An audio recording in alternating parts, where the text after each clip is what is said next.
আচ্ছা আচ্ছা। ওকে, আমি লিভ নিলাম, রেকর্ড হচ্ছে। আচ্ছা আচ্ছা, ঠিক। 9টা 20-এই শুরু করেন তাহলে। আচ্ছা তানভীর, আচ্ছা, okay. Hmm. Thank you. Okay.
আপনারা শুনতে পাচ্ছেন?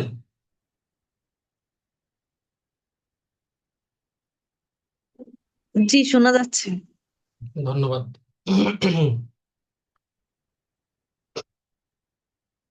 মধুদা প্রকাশনীর পক্ষ থেকে আপনাদের সবাইকে আবারও শুভেচ্ছা, স্বাগতম জানাচ্ছি। দীর্ঘদিন পর ক্লাস শুরু হচ্ছে আজকে।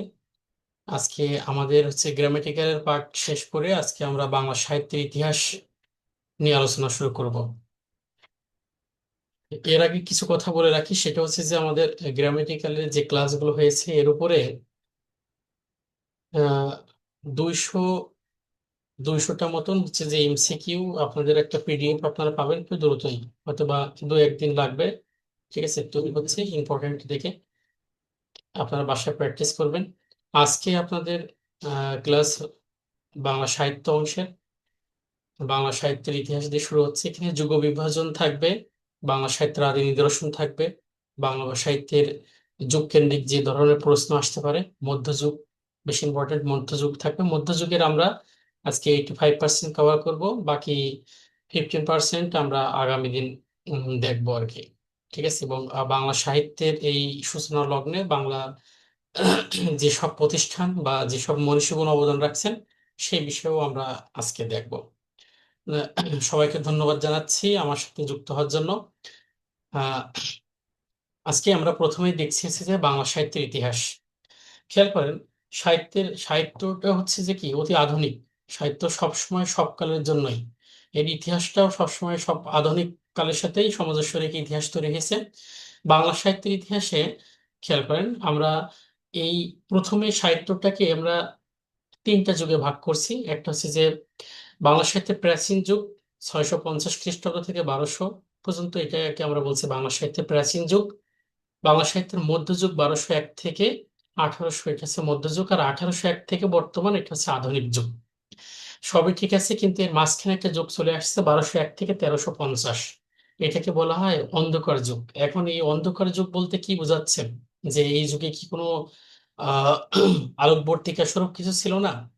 আসলে সাহিত্যের অন্ধকার যুগ বলতে সেই সময় এই 1201 থেকে 1350, সেটা আছে যে বাংলা সাহিত্যের যুগ অবক্ষয়ের যুগ বলা হয়, অন্ধকার যুগও বলা হয়।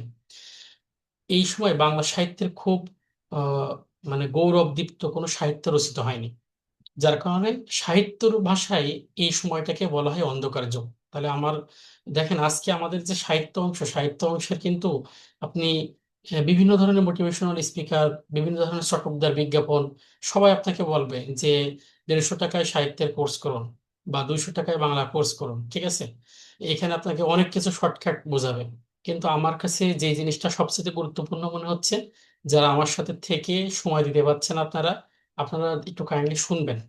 যদি এখন আপাতত দৃষ্টিতে আপনারা ব্যস্ত থাকেন, তাহলে ক্লাসের রেকর্ডিংটা আপনারা একটু শুনবেন। আমি চাচ্ছি যে আপনারা ক্লাসটা শুনবেন। একবার রেকর্ডিংটা শোনার পর বা দেখার পরে তারপরে আমি যে পিডিএফটা পাঠাবো, তারপরে পিডিএফটা আপনারা একবার পড়াবেন। এরপরে যদি আপনার কোনো সমস্যা হয় আর যদি কোনো প্রশ্ন ভুলে যান, তখন আপনি আমাকে বলবেন। কিন্তু আপনাকে এটা ধীর স্থিরভাবে শুনতে হবে। খেয়াল করেন, তো আমরা যেটা বলছিলাম যে প্রধানত 3টা যুগে ভাগ করা যায়: প্রাচীন যুগ, মধ্যযুগ, আধুনিক যুগ আর অন্ধকার যুগ। অন্ধকার যুগ হচ্ছে যে 150 বছর, অবক্ষয়ের যুগ বলা হয়। প্রাচীন যুগ, এই প্রাচীন যুগকে আমাদের প্রাচীন যুগ কেমন ছিল এটা আমরা জানি, তদ্রূপ সাহিত্যের প্রাচীন যুগটাও এরকম ছিল। বাংলা সাহিত্যের প্রাচীন যুগের আদি নিদর্শন বা বাংলা সাহিত্যের আদি নিদর্শন সেটা হচ্ছে চর্যাপদ। এই চর্যাপদটা নিয়েই মোটামুটি একটা এই প্রাচীন যুগটা কাভার করছে। ঠিক আছে, এই প্রাচীন যুগের আমরা আমরা জানছি যে সম্প্রতি আছে যে নেপালে আপনারা দেখছেন যে সরকার পতন হয়েছে, এবং সেখানে এই যে রয়্যাল লাইব্রেরি সেটা হচ্ছে যে পুড়ে দেওয়া হয়েছে। এখানে বিভিন্ন সাহিত্যিক যারা আছে তারা কিন্তু হচ্ছে যে বিভিন্ন সময় বিভিন্ন বিষয় লিখছে, যারা বাঙালি সাহিত্যিক আছে, যে আমাদের বাংলা সাহিত্যের আদি নিদর্শন এখানে ছিল, এটা পুড়ে দেওয়া হয়েছে। তাহলে এই প্রাচীন যুগের যে আদি নিদর্শন চর্যাপদ, এটা পাওয়া যাচ্ছে নেপালের রাজদরবার বা রয়্যাল লাইব্রেরিতে পাওয়া যায়। এই এই চর্যাপদটা যে ভদ্রলোক আবিষ্কার করেন তার নাম হরপ্রসাদ শাস্ত্রী। এই হরপ্রসাদ শাস্ত্রী তিনি ঢাকা বিশ্ববিদ্যালয়ে আমার ডিপার্টমেন্ট বাংলা বিভাগের তিনি হচ্ছে যে প্রতিষ্ঠাকালীন চেয়ারম্যান ছিলেন। তখন বাংলা ডিপার্টমেন্টের নাম ছিল বাংলা ও সংস্কৃতি বিভাগ আর কি। তো হরপ্রসাদ শাস্ত্রী উপাধি দেওয়া হয় এই পাণ্ডিত্য বিদগ্ধ পাণ্ডিত্যের জন্য, তাকে মহামহোপাধ্যায় উপাধি দেওয়া হয়। ঠিক আছে। তো এই ভদ্রলোক তিনি হচ্ছে যে আমাদের এই প্রাচীন যুগের একমাত্র নিদর্শন চর্যাপদ, সেটা হচ্ছে যে তিনি আবিষ্কার করেন। খেয়াল করেন, বাংলা সাহিত্যে প্রাচীন যুগের একমাত্র নিদর্শন আমরা বলছি চর্যাপদ। এই চর্যাপদ সম্পর্কে প্রথমে হচ্ছে যে এই সংস্কৃত বিবিধার্থ একটা পত্রিকা, এই পত্রিকার সম্পাদক রাজেন্দ্রলাল মিত্র, তিনি সাংস্কৃতিক বুদ্ধিস্ট লিটারেচার ইন নেপালে প্রাপ্ত সংস্কৃত ভাষায় রচিত বৌদ্ধতান্ত্রিক সাহিত্যের কথা প্রথমে তিনি প্রকাশ করেন। প্রকাশ করার পর এই মহামহোপাধ্যায় হরপ্রসাদ শাস্ত্রী তার প্রচেষ্টায় 1907 সালে নেপালের রাজদরবারের এই যে গ্রন্থগার, সেখানে তিনি পুঁথির সন্ধান পান। সেখানে তিনি দেখেন পুঁথি, পুঁথি বলতে আমরা আসলে যেটা বুঝি যে কি বলছে দেখেন, যে বিভিন্ন ধরনের শ্লোক। আমরা কবিতার ক্ষেত্রে একটু আধুনিক ভাবে যদি বলি, যে আধুনিক কবিতার ক্ষেত্রে আমরা দেখি যে হচ্ছে যে আপনার স্তবক, একটা পর একটা স্তবক আছে। তেমনি এই চর্যাপদের যে পদগুলো যেগুলো পাওয়া যায়, সেগুলো এরা স্তবক আকারে ছিল। ঠিক আছে, কোনোটা 4 লাইন, কোনোটা 3 লাইন, কোনোটা 2 লাইন, কোনোটা অর্ধেক পাওয়া যায়। তো এই হরপ্রসাদ শাস্ত্রী 1907 সালে নেপালের রাজদরবার বা রয়্যাল লাইব্রেরি এই গ্রন্থগার থেকে তিনি পুঁথির সন্ধান পান। সেই পুঁথির ভিতরে নাম ছিল চর্য বিনিশ্চয়, ব্যাকরণব, সৌরপাদের দোহা, কৃষ্ণপাদের দোহা নামে পরিচিত ছিল। তিনি 4টা তো এই হচ্ছে পুঁথির এই নথি পান। এর মধ্যে চর্যাপদ বাংলা ভাষা এবং বাকি 3টা অপভ্রংশ ভাষায় রচিত। তাহলে প্রথমে পরীক্ষায় এখান থেকে কোশ্চেন আসতে পারে কি, একটু মনোযোগ দিয়ে শুনেন। চর্যাপদের আবিষ্কারককে হরপ্রসাদ শাস্ত্রী, তিনি কত সালে আবিষ্কার করেন? 1907 সালে। কোথা থেকে? নেপালের রাজদরবার বা রয়্যাল লাইব্রেরি থেকে। তিনি প্রথম অবস্থায় কয়টা পুঁথির সন্ধান পান? 4টা। তার ভিতরে কোনোটা কি বাংলা আছে কিনা? হ্যাঁ, চর্যাপদ বাংলা ভাষায় লেখা, বাকি 3টা অপভ্রংশ ভাষায় লেখা আছে। খেয়াল করেন, পরবর্তীতে এটা তার সম্পাদনায়, কার সম্পাদনায়? এই হরপ্রসাদ শাস্ত্রীর সম্পাদনায় 1916 খ্রিস্টাব্দে কলকাতার বঙ্গীয় সাহিত্য পরিষদ থেকে এই চর্য বিনিশ্চয়, ব্যাকরণব, শহরপাদের দোহা, কৃষ্ণপাদের দোহা, এই এই 4টার গ্রন্থের সম্মিলনে তিনি একটা নিজের মতন করে একটা তিনি বই লেখেন। তার নাম দিয়েছেন হাজার বছরের পুরাণ বাংলা ভাষার বৌদ্ধ গান ও দোহা। এটা খুব ইম্পর্টেন্ট। ঠিক আছে, নামে প্রকাশিত হয়, যার নাম হলো চর্য বিনিশ্চয় বা চর্যা গীতিকোষ বা চর্যা গীতি। তাহলে চর্যাপদের নাম চর্যাপদ, চর্যা গীতি, চর্যা গীতিকোষ, চর্য বিনিশ্চয়। এর কবিরা ছিলেন বৌদ্ধ সাধক। তারা বৌদ্ধ সাধন ভোজন তত্ত্ব নিয়ে তারা হচ্ছে যে এই গবেষণা করত। এবং চর্যাপদকে মূলত বলা হচ্ছে বৌদ্ধ সহজিয়াদের গান, এটা হচ্ছে গানের সংকলন। ঠিক আছে, এটা সাধন সঙ্গীত।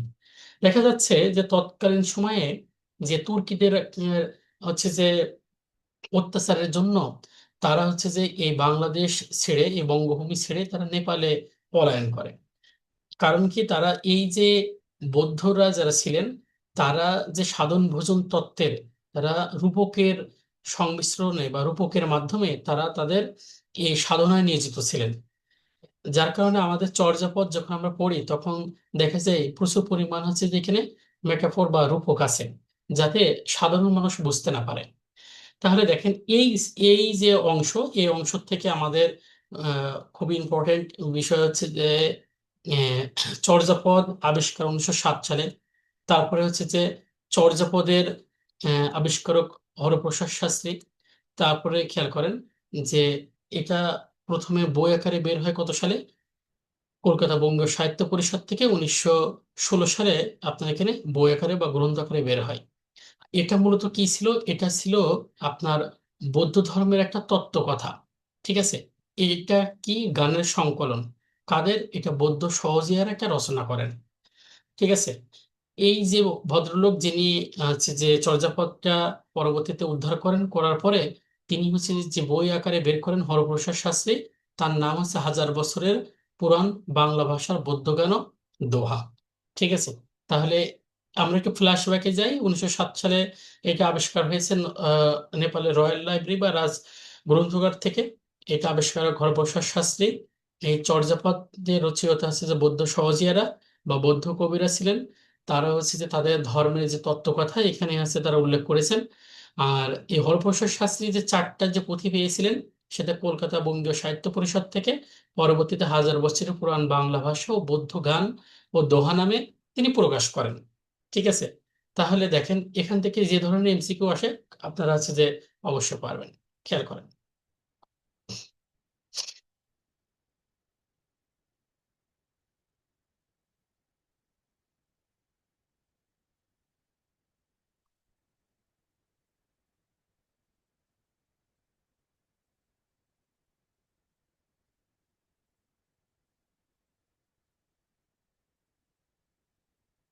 চর্যাপদের রচনার কাল বা আপনার রচনার সময় ডক্টর মোহাম্মদ শহীদুল্লাহর মতে 650 থেকে 1200 খ্রিস্টাব্দ, আর সুনীতি কুমার চট্টোপাধ্যায়ের মতে 950 থেকে 1200 খ্রিস্টাব্দ। ঠিক আছে, তো চর্যাপদের দেখেন যদি এই দুই ভাষাতাত্ত্বিক ডক্টর মোহাম্মদ শহীদুল্লাহ আর ডক্টর সুনীতি কুমার চট্টোপাধ্যায় তাদের মানে মতভেদের শেষ নেই। যে কোনো বিষয় বাংলা সাহিত্যের বাংলা ভাষার উৎপত্তি বিকাশ বা বাংলা সাহিত্যের যুগ বিভাজন কিংবা চর্যাপদ, তা সেটা নিয়ে তাদের একটা মত প্রকাশ করাই লাগবে। তা ডক্টর মোহাম্মদ শহীদুল্লাহর মতে 650 থেকে 1200 খ্রিস্টাব্দ, আর সুনীতি কুমার চট্টোপাধ্যায়ের মতে 950 থেকে 1200 খ্রিস্টাব্দ। চর্যাপদের প্রবাদ বাক্য কয়টা? 6টা প্রবাদ বাক্য ছিল। খেয়াল করেন, মহামহোপাধ্যায় হরপ্রসাদ শাস্ত্র মতে চর্যার ভাষাকে বলা হয় সন্ধ্যা ভাষা বা সান্ধ্য ভাষা। সন্ধ্যার সময় কি হয়, একটু আলো থাকে একটু আধার থাকে, যার কারণে এই ভাষার অপর নাম হচ্ছে আলো আধারের ভাষা।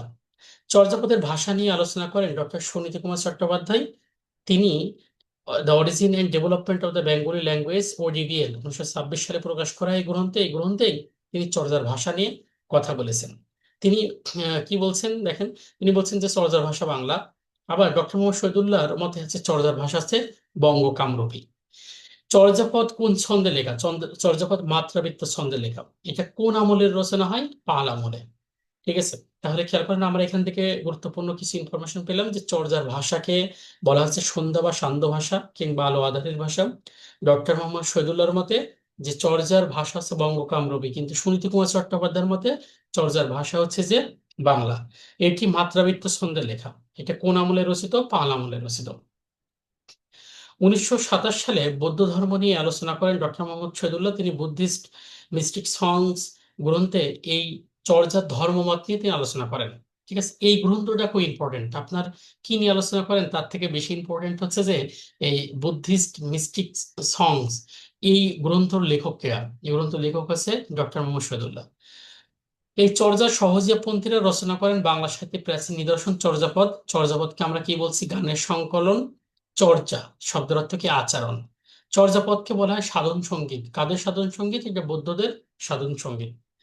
এই চর্যাপদের রচনা শুরু হয় কোন সময়? পাল আমলে বা পাল রাজবংশের আমলে। চর্যাপদের ধর্ম মতের উল্লেখ আছে কি? বৌদ্ধ ধর্মের। সহজিয়া এই সহজিয়া মতের প্রবর্তক হচ্ছে মিন্নাত। ঠিক আছে, তাহলে আমরা এখান থেকে অনেক ইনফরমেশন পেলাম। আমরা পেলাম যে বুদ্ধিস্ট মিস্টিক সংস এটা রচয়িতা হচ্ছে যে ডক্টর মোহাম্মদ শহীদুল্লাহ। তারপরে আমরা দেখছি যে চর্যাপদ একটা গানের সংকলন। তারপরে হ্যাঁ খেয়াল করেন, তারপরে হচ্ছে চর্যাপদকে বলা হচ্ছে সাধন সঙ্গীত। চর্যাপদের রচনা শুরু হয় পাল রাজবংশের আমলে। চর্যাপদ বৌদ্ধ ধর্মের উল্লেখ আছে। কোন ধর্মের কথা উল্লেখ আছে? বৌদ্ধ ধর্মের। চর্যার মতের প্রবর্তককে মিন্নাত। আচ্ছা, আপনাদের কাছে একটা প্রশ্ন, বলেন তো চর্যাপদ কোন ছন্দে রচিত? মাত্রাবৃত্ত। মাত্রাবৃত্ত। ধন্যবাদ। বলতে পারবেন ODBL the origin development of the Bengali language এটা কার লেখা?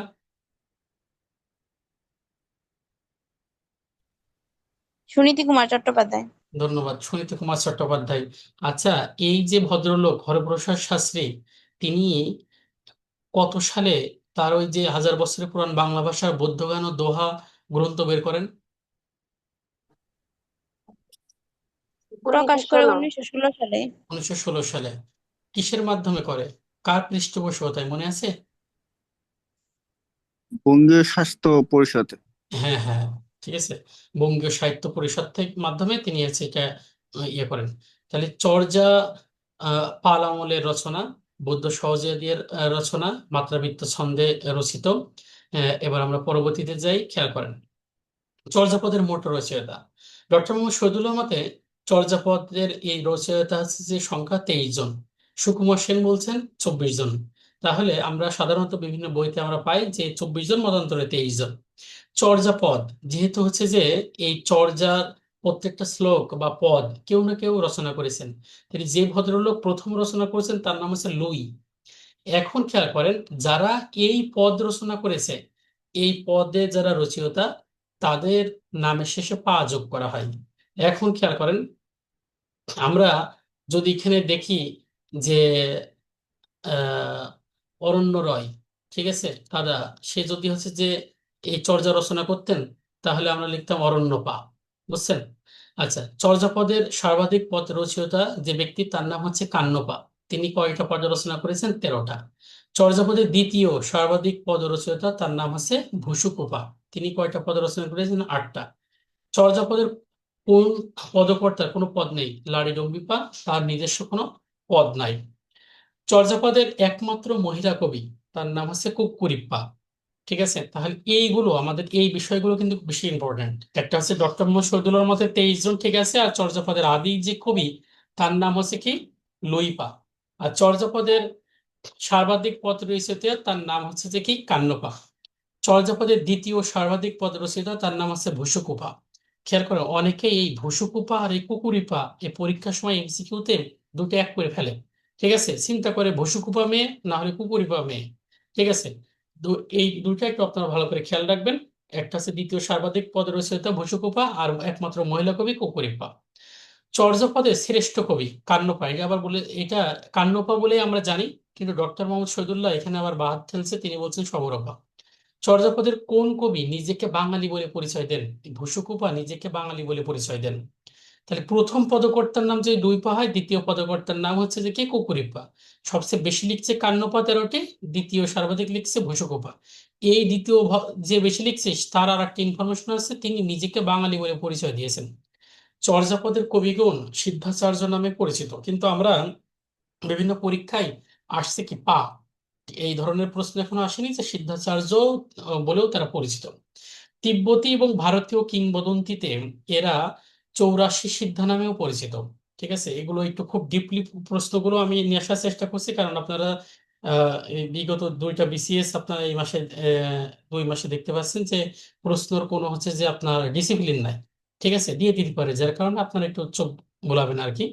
মধ্যযুগের, খেয়াল করেন, তাহলে আমরা এই পর্যন্ত গেল। এখন দেখেন, এখানে আসছে মধ্যযুগের 1201 থেকে 1350 বাংলা সাহিত্যের যে হীনতা, সেটাকে আমরা বলছি হচ্ছে যে ডার্ক এজ বা অন্ধকার যুগ বা আধার যুগ। আচ্ছা, তাহলে আপনাদের কাছে একটু প্রশ্ন থাকলে বলেন তো, চর্যাপদ, এই চর্যাপদের সর্বাধিক পদ রচয়িতার নাম কি? কান্নপা। খান্ডবা। কয়টা পদ রচনা করেছেন? 13টি। 13টি পদ রচনা করেছে।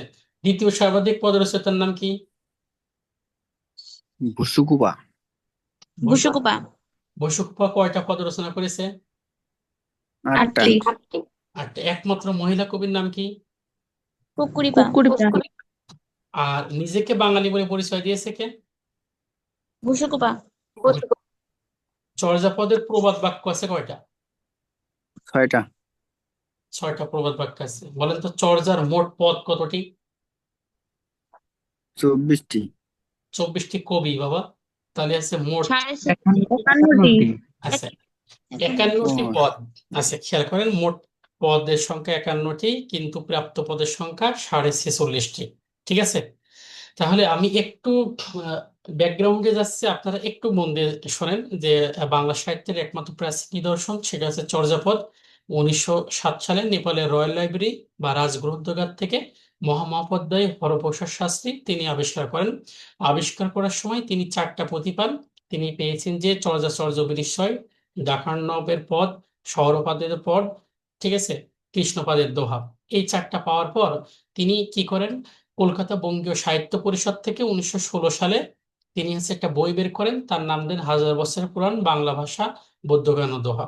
চর্যার ভাষা, চর্যার ভাষা সম্পর্কে ODBL the origin development Bengali ল্যাঙ্গুয়েজে সুনীতি কুমার চট্টোপাধ্যায় 1926 সালে তিনি বলেছেন যে এই চর্যার ভাষা হচ্ছে বাংলা।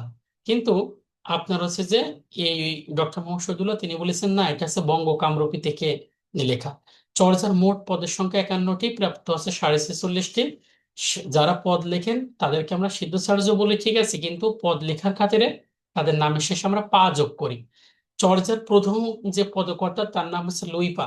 সর্বাধিক যে পদ লিখেছেন তার নাম হচ্ছে কান্নপা 13টা। তারপরে চর্যাপদের দ্বিতীয় সর্বাধিক পদ ভূষুকুপা 8টা পদ লিখেছেন, একমাত্র মহিলা কবি, তার নাম হচ্ছে কুকুরিপ্পা। আর নিজেকে বাঙালি হিসেবে পরিচয় দিয়েছেন, তার নাম ভূষুকুপা। চর্যাপদ পাল আমলের রচনা, মাত্রাবৃত্ত ছন্দে রচিত। আর এই চর্যার বৌদ্ধ সহজিয়ারা রচনা করেন। তারা মূলত একটা সাধন ভোজন তত্ত্বের তাদের হচ্ছে যে একটা মতবাদ, এবং তারা হচ্ছে যে এটাকে গান হিসেবে উপস্থাপন করেছেন। রূপকের অন্তরালে এটা আমাদের সামনে আসছে, খেয়াল করেন। এর পরবর্তী আমরা বললাম বাংলা সাহিত্যের অন্ধকার যুগ, যেই যুগে আমাদের তেমন কোনো সাহিত্য নিদর্শনও রচিত হয়নি।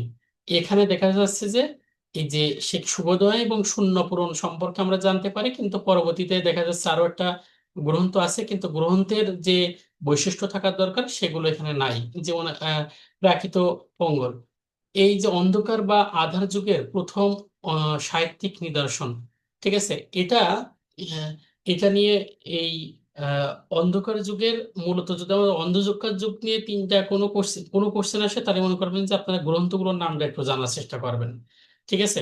এখানে হচ্ছে যে এই যে প্রাকৃত পৈঙ্গল, এই শ্রী হর্ষ রচিত, এই যে ভদ্রলোক শ্রী হর্ষ রচিত একটি গীতি কবিতার একটা মহাসংকলন, ঠিক আছে। এটা হচ্ছে যে আমাদের 1201 থেকে 1350, যে 150 বছর যুগ, অবক্ষয়ের যুগ বা অন্ধকার যুগ, সেই সময়টা পাওয়া গেছে, ঠিক আছে। আচ্ছা, খেয়াল করেন, আর একটা গ্রন্থ আছে শূন্য পুরাণ। রামাই পণ্ডিত রচিত ধর্ম পূজার শাস্ত্র গ্রন্থ, তার নাম হচ্ছে শূন্য পুরাণ। এটা সংস্কৃত ভাষায় রচিত মূলত ধর্ম পূজার গ্রন্থ। এই শূন্য পুরাণ গদ্য পদ্যে মিশ্রণে রচিত একটা কাব্য, তার নাম হচ্ছে চম্পু কাব্য।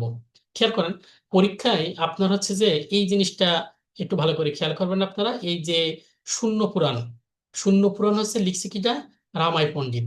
ভালো কথা, এই রামায়ণ পণ্ডিত যে শূন্য পুরাণ লিখছে, এটা হচ্ছে যে গদ্য পদ্যে মিশ্রিত। মানে আমরা দেখা যাচ্ছে যে সাধারণত একটা বই পড়তে গেলে ওখানে পদ্যও থাকে গদ্য থাকে, আলাদা থাকে। কিন্তু আপনি একটা গল্প পড়ছেন, এই গল্প পড়ার সময় দেখেন যে অর্ধেক এটা গদ্যে লেখা, অর্ধেক পদ্যে লেখা।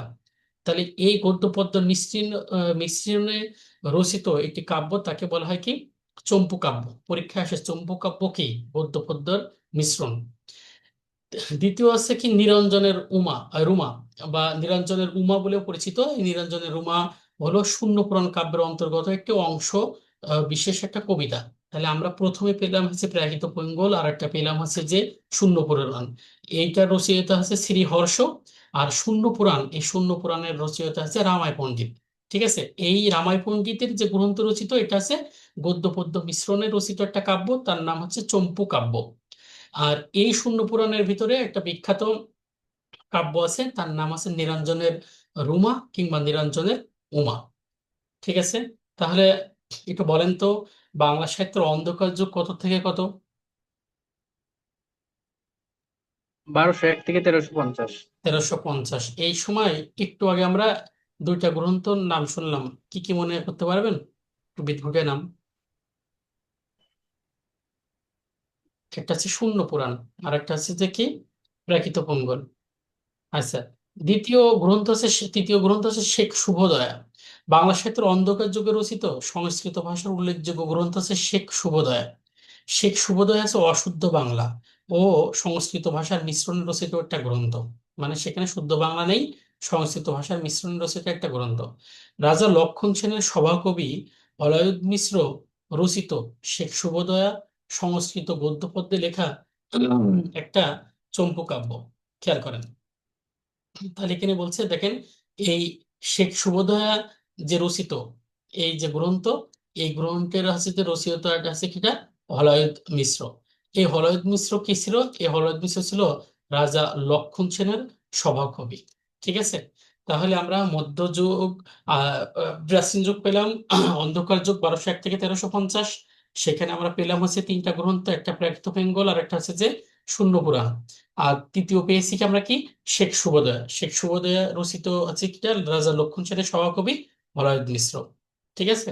আচ্ছা, খেয়াল করেন পরবর্তীতে আছে মধ্যযুগের মধ্যযুগের 8টি বিষয়কে কেন্দ্র করে রচিত গ্রন্থ। এগুলো হচ্ছে দেখেন শ্রীকৃষ্ণ কীর্তন। শ্রীকৃষ্ণ কীর্তন এটা হচ্ছে মধ্যযুগের আদি নিদর্শন। তারপরে আছে বৈষ্ণব কবিতা, রাধাকৃষ্ণের প্রেম বিষয়ক একটা পদ বা কবিতা। ঠিক আছে। মঙ্গল কাব্য, মঙ্গল কাব্য হচ্ছে যে দেবদেবী ভিত্তিক কাহিনী। শ্রী চৈতন্য বৈষ্ণব ধর্মমতের প্রবর্তক। প্রণয় উপাখ্যান, প্রণয় উপাখ্যান আছে যে যে প্রেম প্রীতির কাহিনী আর কি, মানবীয় প্রেম কাহিনী। তারপর আছে কি ময়মনসিংহ গীতিকা, ময়মনসিংহের পালাগান। দোভাষী পুঁথি ও কবিগান মুসলমান ও হিন্দু কবিদের দ্বারা রচিত। নাথ সাহিত্য, নাথ ধর্মের কাহিনী। খেয়াল করেন এখান থেকে বেশি ইম্পর্টেন্ট শ্রীকৃষ্ণ কীর্তন, বৈষ্ণব কবিতা, মঙ্গল কাব্য, তারপরে আছে আপনার ময়মনসিংহ গীতিকা, তারপরে আছে দোভাষী ও পুঁথি সাহিত্য, এগুলো বেশি ইম্পর্টেন্ট। শ্রীকৃষ্ণ কীর্তন, খেয়াল করেন শ্রীকৃষ্ণ কীর্তন হচ্ছে যে মধ্যযুগের আদি কাব্য। এটি কোনো একক কবির প্রথম রচনা। পরীক্ষা আপনাকে দিতে পারে যে শ্রীকৃষ্ণ কীর্তনের রচয়িতা কে, বা আহ, কোন যুগে একক কবি হিসাবে এই শ্রীকৃষ্ণ কীর্তন লেখা মধ্যযুগে। শ্রীকৃষ্ণ কীর্তন একজন কবির রচনা, যার নাম হচ্ছে যে কি বড়ুচণ্ডী দাস। বড়ুচণ্ডী দাস মধ্যযুগের কি কবি, আদি কবি। শ্রীকৃষ্ণ কীর্তনে দেখেন গঠন রীতিতে শ্রীকৃষ্ণ কীর্তন কাব্যের মূলত এটা একটা নাটগীতি বা নাট্যগীতি, কারণ এই কাব্যের নাটকীয় ভাব আছে। শ্রীকৃষ্ণ কীর্তন কাব্যটি যে ছন্দে রচিত তা হচ্ছে পয়ার ও ত্রিপদী ছন্দে রচিত। আবারও বলছি, একটু শোনেন। শ্রীকৃষ্ণ কীর্তন মধ্যযুগের আদি কাব্য। একক কোনো কবি কোনো কাব্য লিখছেন, তার নাম শ্রী কৃষ্ণ কীর্তন। এটা হচ্ছে যে রচয়িতা কিটা বড়ুচণ্ডী দাস। বড়ুচণ্ডী দাস মধ্যযুগের কি কবি, আদি কবি, প্রথম কবি। শ্রীকৃষ্ণ কীর্তনের গঠন রীতিতে মূলত এটা হচ্ছে কি নাটগীতি, এর ভিতরে নাটকীয় ভাব আছে। তাহলে চর্যাপদ যদি আপনার মাত্রাবৃত্ত ছন্দে রচিত হয়, শ্রীকৃষ্ণ কীর্তন কাব্যটি আপনার হচ্ছে যে পয়ার এবং ত্রিপদী ছন্দে রচিত। এখন আমরা শ্রীকৃষ্ণ কীর্তনের একটু এই আবিষ্কার ও প্রকাশ সম্পর্কে একটু দেখি।